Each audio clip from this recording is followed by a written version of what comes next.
नांदेड लोकसभा मतदारसंघाचे काँग्रेसचे नवनिर्वाचित खासदार वसंतराव चव्हाण यांच्या अकाली निधनानंतर पुनश्च झालेल्या पोटनिवडणुकीत त्यांचे सुपुत्र प्राध्यापक रवींद्र वसंतराव चव्हाण यांचा केवळ 1457 मतांनी विजय झालाय। नांदेड लोकसभा पोटनिवडणुकीसाठी काँग्रेसचे प्राध्यापक रवींद्र चव्हाण विरुद्ध भाजपाचे डॉक्टर संतुकराव हंबर्डे यांच्यामध्ये अतिशय चुरशीची लढत झाली असून या लढतीमध्ये प्राध्यापक रवींद्र चव्हाण यांनी बाजी मारली। कारण सुरुवातीला वाटले की स्वर्गीय खासदार वसंतराव चव्हाण यांच्या निधनामुळे सहानुभूतीची लाट निर्माण होऊन प्राध्यापक रवींद्र चव्हाण यांना मोठे मताधिक्य मिळेल। मात्र ही सहानुभूतीची लाट रोखण्याचं काम भारतीय जनता पार्टीने केलं असून काँग्रेस पुढे मोठे तगडे आवाहन उभे केले होते।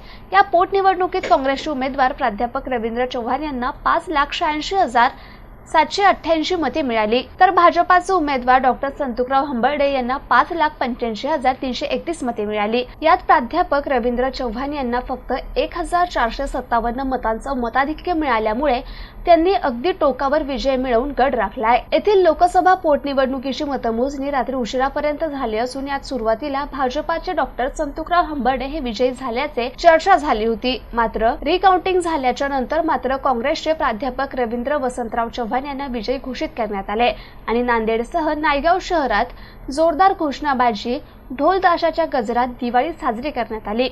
Gangadhar Gangasagare, MCN news, Naigaon, Nanded.